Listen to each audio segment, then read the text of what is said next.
కాలకృత్యాలు ఇచ్చి ముందుగా వచ్చి వస్తున్నారు. ఆ విధంగా వస్తూ ఉండగానే అప్పుడు కాలకృత్యాలు ఉంటుంది. మనుషులు ముందుగా వస్తూ ఉన్నారు. అప్పుడు స్వామివారు కనిపించింది. కొందరిసారి పరీక్షించాలి అనిపించిందట.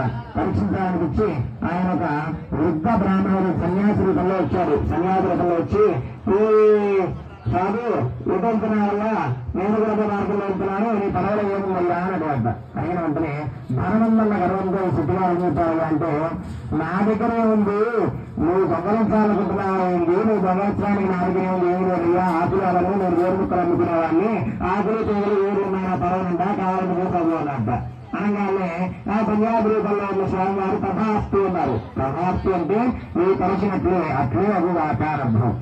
వెంటనే ఈ ఔషధి పడవకి చూసాట. పడవలో జరగానే అంతా ఆకులు అరవై తీగా వేడుకగా మారుతుంది అంతా. అది చూసి అక్కడ మూర్చున్నారు. ఆకారం వచ్చిన అల్లు గారు లేపారు. లేచిన తర్వాత ఆ వయసులు ఏడుస్తూ కూర్చోన్నారు. ఏడుస్తూ కూర్చోవగానే ఇప్పుడు అంతే ఏం లాభము, ఇందాక మహిళల సన్యాసిని నేరం చేశావు కదా, అందుకే నీకు కష్టం కలిగింది, ఇంకేం చేయాలన్నా ఆయనే చేయాలి అని చెప్పన్నట్ట. అన్న వెంటనే పరుగు వయసులు అప్పుడు ఇద్దరు కూడా పరిగెత్తి ఆ సన్యాసిలో ఉన్న స్వామివారి దొరికింది.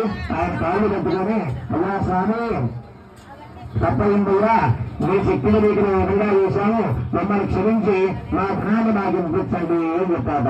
చెప్పగానే ఆ స్వామివారు మళ్ళా కూడా ప్రకాశిస్తూ ఉన్నారు. ఆ ఆకుల అంతా కూడా ధనంగా మారిపోయింది. ఆ విధంగా ఎప్పుడైతే మారిపోయిందో వెంటనే స్వామివారు ప్రకాశిస్తారో ఆకులలో కూడా ధనంగా మారిపోయింది. వెంటనే ఆ ధనాన్ని తీసుకుని తిరిగి రాజ్యానికి వెళ్ళాట. వెళ్తూ ఉండగా ముందుగా పర్వాలేదు ఉన్నవాళ్ళు చెప్పారమ్మా, నా బుద్ధిగారు వస్తూ ఉన్నారు అని చెప్పారట. చెప్పగానే వెంటనే ఆ యొక్క లీలాది కళాది రథం చేసుకుంటున్నారు. రథం పేరు పైకి వచ్చి పైకి వచ్చి లీలాది ఇంటి దగ్గరికి వచ్చేసింది. కళాది మాత్రం రథమంతా వేసిగానే ఆ ప్లబ్బం ప్రసాదం తీసుకోకుండా ఇంటి దగ్గరికి వచ్చింది. ఆ ఇంటికి ఎప్పుడైతే వచ్చారు వయసుడు పర్వాలేదు దిగాడు. అడుగుగా దిగారు పర్వాణాల్లో పెరిగిపోయిందట. జరిగిపోతుంది అని చెప్పి ఆకాశరాం పేపర్లో పడుతుంది. ఎప్పుడైతే విధంగా పరిగెత్తిందో వెంటనే ఇంటికి వెళ్ళారు. యొద్దని ప్రసాదం తీసుకున్నారు.